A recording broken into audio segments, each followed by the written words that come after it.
Students, chapter 4 animal kingdom.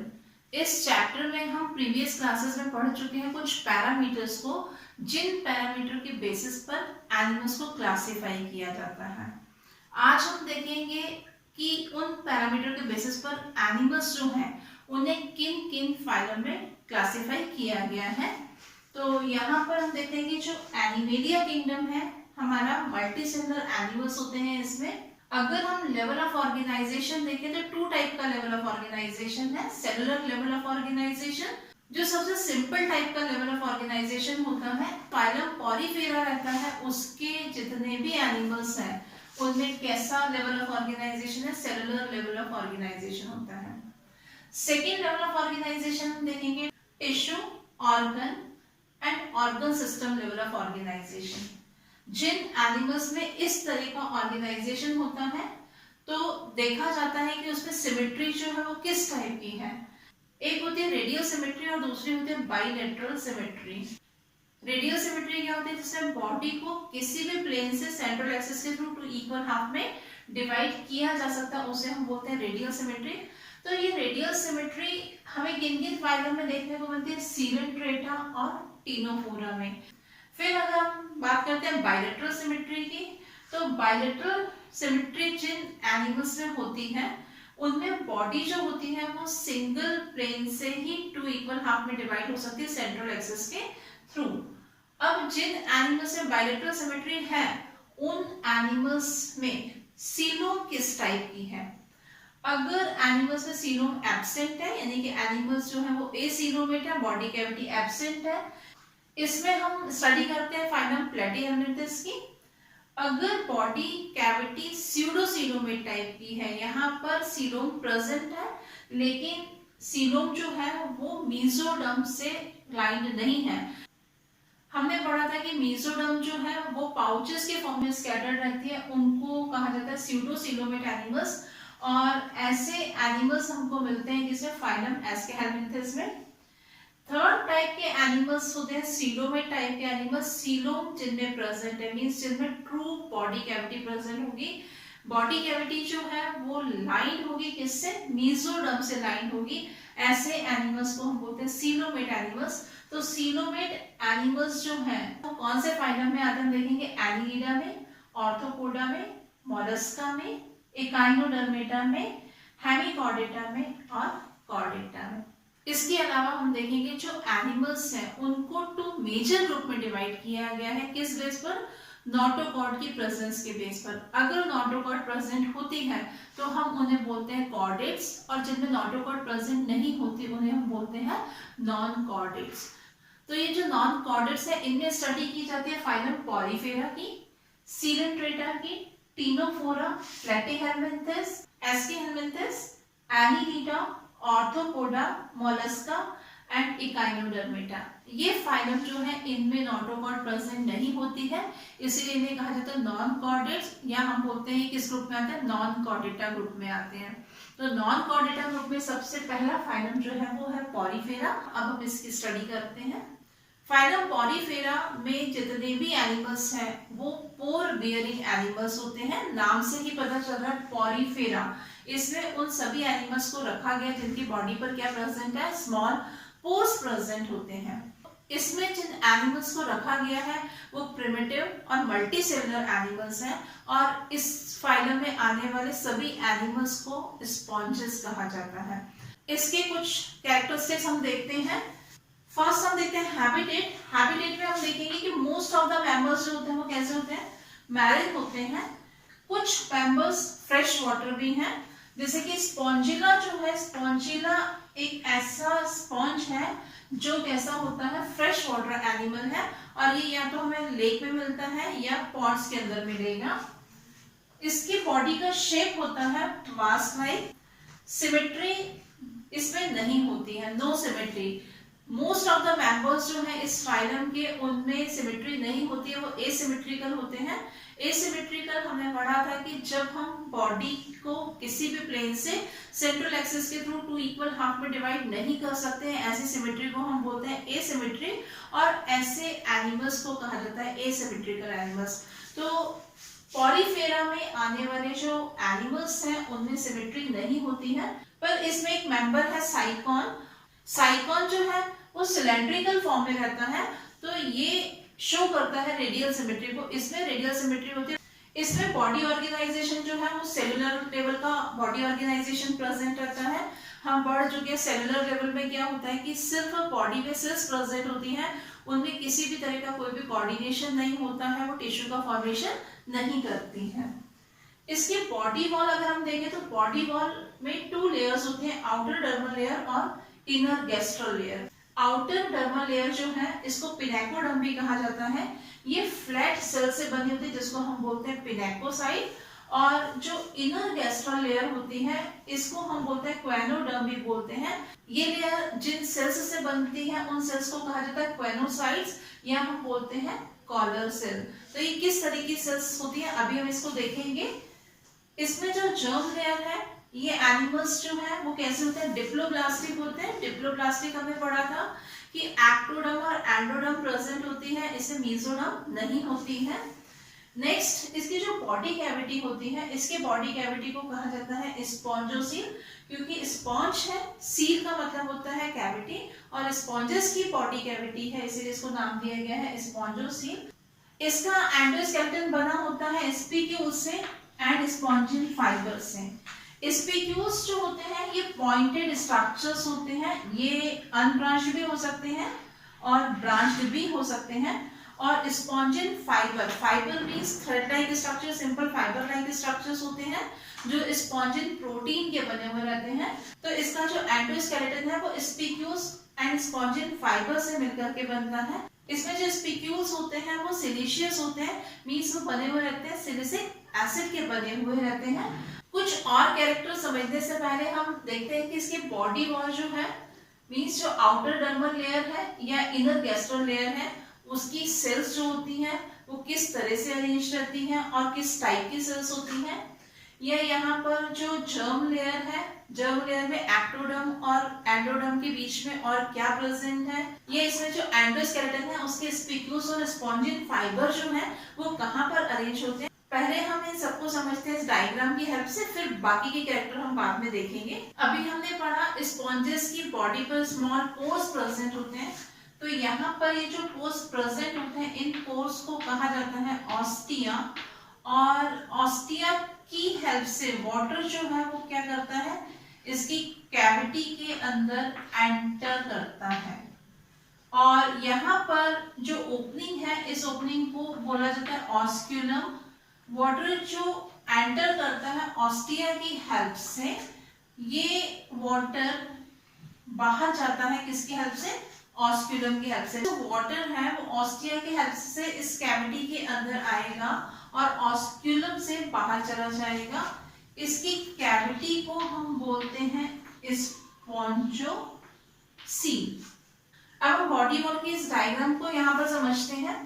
जो outer body wall है, ये वाली जो लेयर है वो आउटर बॉडी वॉल है, ये लेयर इनर बॉडी वॉल है, और यहाँ पर इस तरफ क्या है, ये स्पॉन्जोसील है।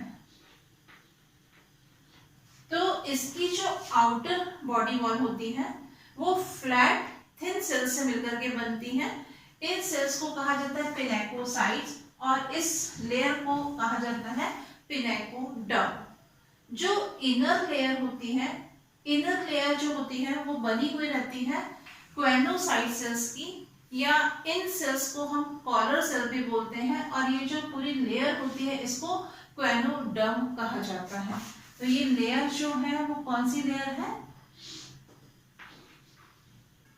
क्वेनोडर्म। जिन सेल से मिलकर के बनते हैं उसका स्ट्रक्चर कुछ इस तरह से रहता है कि यहाँ पर ये राउंड शेप की सेल रहती है, उसमें एक एक्स्ट्रा प्रोजेक्शन होता है और इसमें होता है एक फ्लैजिला। कॉलर टाइप का इसमें प्रोजेक्शन रहता है, इसीलिए इन सेल्स को कहा जाता है कॉलर सेल। और ये क्या बनाती है, ये बनाती है इनर बॉडी वॉल को। इसके बाद में ये जो दोनों बॉडी वॉल है, आउटर बॉडी वॉल और इनर बॉडी वॉल जो है, इसके बीच में एक जेली लाइक मटेरियल रहता है और इसको हम बोलते हैं मीजोग्लिया। मीजोग्लिया जो रहता है वो मेनली बना हुआ रहता है किससे, वाटर होता है इसमें एंड फाइबर्स होते हैं। वाटर और फाइबर से मिलकर के बनता है मेसोग्लिया। इसमें एक और इररेगुलर शेप की सेल्स होती हैं, कहाँ पर? मेसोग्लिया के अंदर। मेसोग्लिया में जो सेल्स होती हैं ये इररेगुलर शेप की सेल्स होती हैं। इन सेल को हम बोलते हैं अमीबोसाइट। यहाँ पर ये जो सेल्स है इनको कहा जाता है अमीबोसाइट्स। और ये जो अमीबोसाइट सेल्स होती हैं सीक्रेट करती है फाइबर को, हेल्प करती है बॉडी डिफेंस में, और इसके अलावा जो फूड होता है फूड को ट्रांसपोर्ट करने में भी क्या करती है, ये हेल्प करती है। यहाँ पर जो मेसोग्लिया रहता है इसमें कुछ स्पिक्यूल, अभी हमने बात की थी कि यहाँ पर एंडोस्केलेटन जो है वो किससे मिलकर के बनता है? स्पिक्यूल से मिलकर के बनता है। तो यहाँ पर प्रेजेंट होते हैं स्पिक्यूल, और इसके स्पिक्यूल्स कैसे होते हैं? सिलिशियस टाइप के इसके स्पिक्यूल्स रहते हैं। और इसके अलावा यहाँ पर प्रेजेंट होता है फाइबर। तो इस तरह से जो आउटर बॉडी वॉल है और इनर बॉडी वॉल है इसके बीच में होती है मेसोग्लिया की लेयर। और मेसोग्लिया की लेयर में अभी हमने देखा कि एंडोस्केलेटन, अमीबोसाइट सेल्स जो है वो सभी प्रेजेंट होती हैं। डायग्राम के बाद में कुछ और कैरेक्टरिस्टिक समझते हैं हम इसके। Canal system. कैनाल सिस्टम अभी हमने डायग्राम में देखा था कि यहाँ पर बॉडी पर क्या प्रेजेंट था? स्मॉल ऑस्टिया प्रेजेंट थे, और यहाँ पर प्रेजेंट था ऑस्क्यूलम। और यहाँ पर जो पूरा नेटवर्क है, यहाँ पर ये जो चैनल्स बन रहे हैं, इस जगह पर हम देख रहे हैं कि इसमें जो चैनल्स बन रहे हैं, इन चैनल्स के नेटवर्क को ही हम क्या बोलते हैं? इसका कैनाल सिस्टम बोलते हैं। ये जो चैनल्स हैं, ये जो कैनाल्स हैं वो किससे कनेक्ट है? स्पॉन्जोसीट से कनेक्ट है। किसके थ्रू? ऑस्टिया के थ्रू। ऑस्टिया के थ्रू हम देख रहे हैं कि यहाँ पर वाटर अंदर आता है, इनलेट पोर्स होते हैं ऑस्टिया, और ऑस्क्यूलम के थ्रू जो है वो क्या हो रहा है? बाहर जा रहा है। इसलिए कहा गया कि जो कैनाल सिस्टम है वो क्या? नेटवर्क ऑफ चैनल है called canal, which connect the spongiocele to the outside through ostia and maintain constant flow of water from ostia to osculum through spongiocele. Water जो है वो कंटिन्यूअसली ऑस्टिया से इसके अंदर एंटर करेगा और ऑस्क्यूलम से बाहर जाता है। नेक्स्ट पॉइंट हम देखते हैं डाइजेशन। डाइजेशन जो है इसमें इंट्रासेलुलर टाइप का होता है, मींस जो सेल्स होती हैं उसके अंदर ही डाइजेशन होता है। और ये डाइजेशन किन सेल्स में हो रहा है? यहाँ पर ये जो कॉलर सेल्स प्रेजेंट थी इनर साइड में, इसमें होती है डाइजेशन की प्रोसेस, इसीलिए कहा गया इंट्रासेलुलर डाइजेशन है। सर्कुलेशन जो है अभी हमने पढ़ा था कि जो आउटर वॉल थी और इनर वॉल थी उसके बीच में मेसोग्लिया लेयर थी, और मेसोग्लिया में प्रेजेंट थी अमीबॉइड सेल्स या अमीबोसाइट्स जिसको कहा था। तो वो क्या करती हैं? वो ट्रांसपोर्टेशन में हेल्प करती है फूड के। यहाँ पर ये जो कॉलर सेल्स जो है वो क्या करती है? फूड को डाइजेस्ट करती हैं। और यहाँ पर जो इनकी वॉल के बीच में अमीबोसाइट सेल्स जो थी वो क्या करती हैं? उस फूड को ट्रांसपोर्ट करते दूसरी सेल्स तक पहुंचाने का काम करती हैं। रेस्पिरेशन जो है वो बॉडी सरफेस से हो रहा है, किस प्रोसेस से? डिफ्यूजन प्रोसेस से होता है। इसमें एक्सक्रीशन जो होगा, एक्सक्रीशन भी बॉडी सरफेस से होता है, डिफ्यूजन के प्रोसेस से। और ये जो पॉलीफेरा ग्रुप के जो मेंबर्स होते हैं ये एक्सक्रीट करते हैं किसको?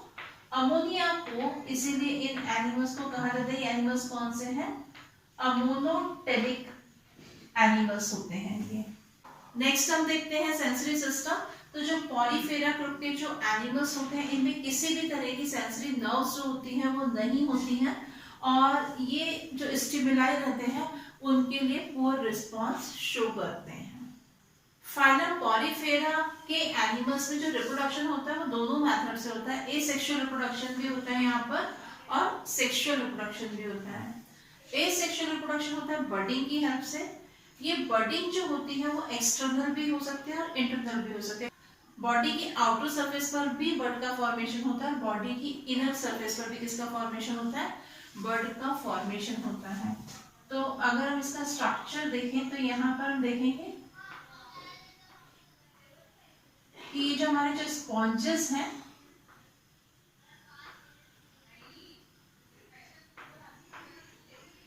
आउटर सरफेस पर भी किसका फॉर्मेशन हो रहा है? बर्ड का फॉर्मेशन होता है। और इनर सरफेस पर जो बर्ड्स बनती हैं इन बर्ड्स को कहा जाता है जेम्यू। और ये भी प्रोड्यूस करती हैं एक नए एनिमल को। सेक्सुअल रिप्रोडक्शन होता है ओवम और स्पर्मेटोजोआ के फ्यूजन से। फर्टिलाइजेशन जो होता है, फर्टिलाइजेशन मीन्स होता है fusion of male gamete with female gamete. इसमें जो फर्टिलाइजेशन है वो इंटरनल होता है। इंटरनल मीन्स होता है बॉडी के अंदर होता है। स्पर्म जो रहता है वन स्पॉन्ज का, वो वाटर में रिलीज हो जाता है और ये वाटर की हेल्प से पहुंचता है दूसरे स्पॉन्ज के ओवा तक और वहां पर इसका फ्यूजन होता है। ये एनिमल्स जो रहते हैं वो हर्माफ्रोडाइट होते हैं। हर्माफ्रोडाइट मीन्स होता है एक ही बॉडी के अंदर दो दो रिप्रोडक्टिव ऑर्गन्स प्रेजेंट होते हैं। नेक्स्ट हम देखते हैं डेवलपमेंट। डेवलपमेंट कैसा होता है, इसमें इनडायरेक्ट होता है। इनडायरेक्ट डेवलपमेंट से मतलब है कि जायगोट और एडल्ट फॉर्म जो रहती है उसके बीच में एक स्टेज और होती है जिसको हम बोलते हैं लार्वल स्टेज। तो यहाँ पर लार्वल स्टेज प्रेजेंट होती है, इसीलिए कहा गया कि इसमें जो डेवलपमेंट है वो कैसा है, इनडायरेक्ट डेवलपमेंट है। और यहाँ पर जो म्यूकोसोलिनी है इसका एक मेंबर होता है, इसके लार्वा को कहा जाता है पैरेन्काइमुला।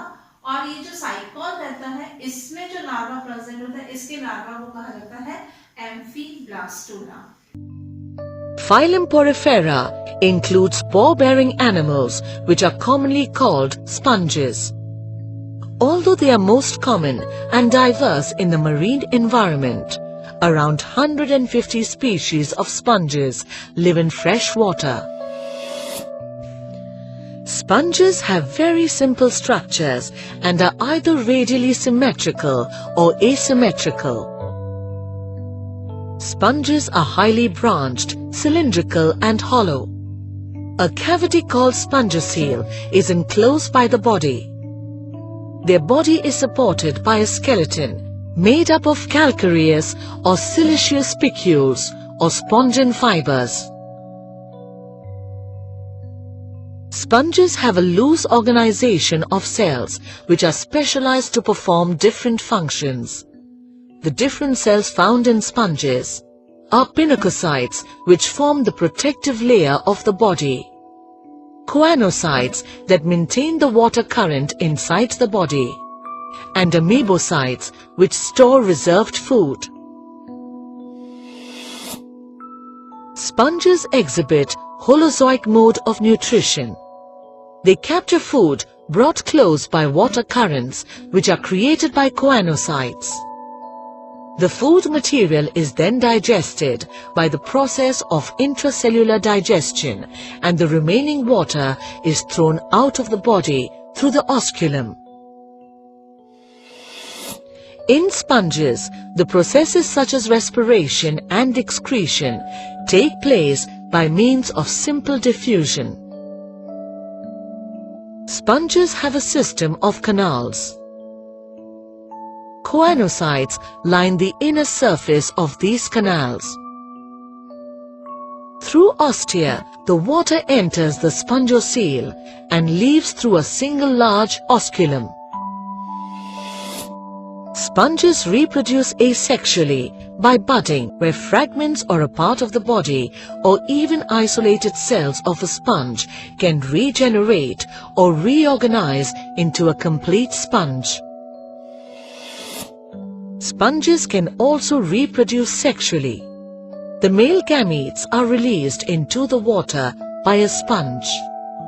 Fertilization between these male gametes and an egg cell then takes place in the body of a neighbor sponge, resulting into the formation of a new individual.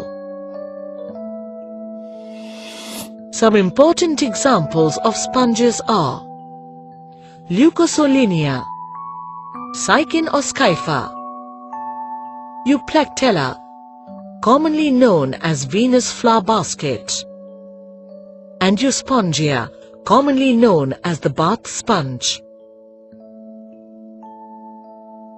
तो इस तरह से आज हमने फाइलम पॉरीफेरा के कैरेक्टरिस्टिक्स समझे हैं। नेक्स्ट क्लास में इसी चैप्टर को हम कंटिन्यू करेंगे। Thank you.